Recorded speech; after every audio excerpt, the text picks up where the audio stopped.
Hey everyone, and welcome to today's Explainer. Get ready because today we are unpacking a really brief but just incredibly profound philosophy. We're talking about a text so dense with meaning that a single sentence can completely shift how you view your everyday habits. Okay, let's dive into this.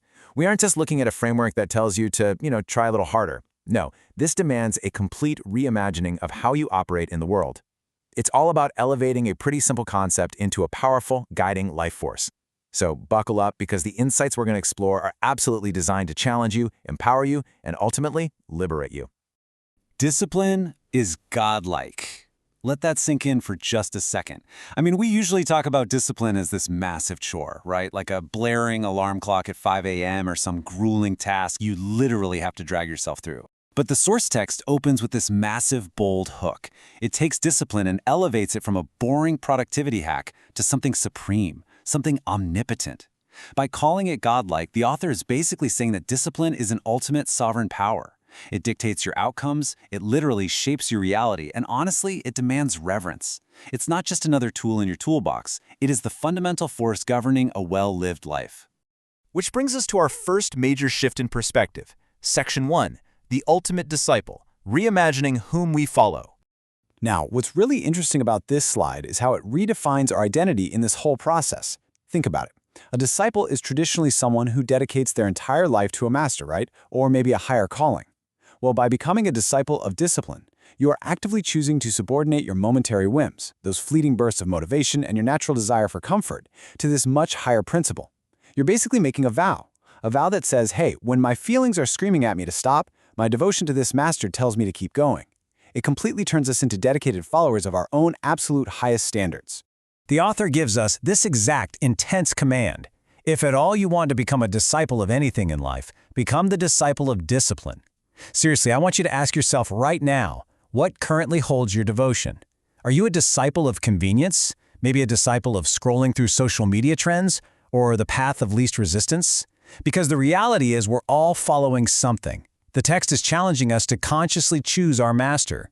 Because look, if you're going to give your time, your energy, and your entire life to following something, devoting it to discipline is literally the only path that guarantees a massive return on that enormous investment. And that promised return brings us directly to the central paradox of this explainer, Section 2, the paradox of freedom, how commitment creates liberty. Instinctively as humans, we kind of rebel against strict rules, don't we? We tend to think that structure, routine, and rigid devotion are the exact opposites of freedom. We equate freedom with being totally spontaneous, just doing whatever we want whenever we feel like it. But the text shatters that illusion.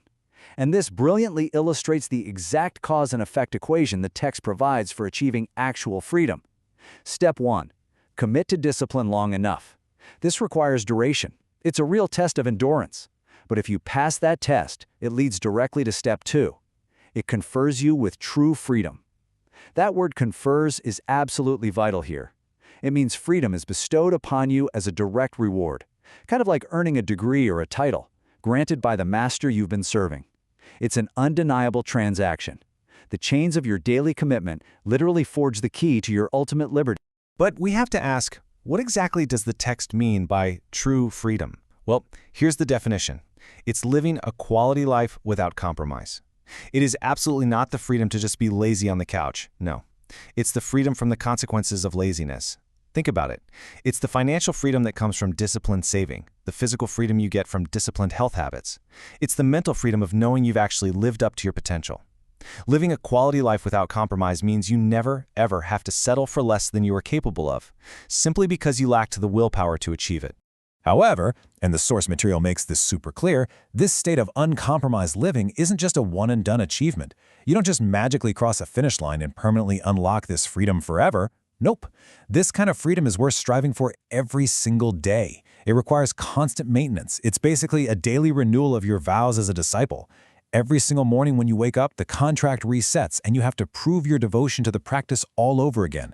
It's a continuous, highly focused pursuit.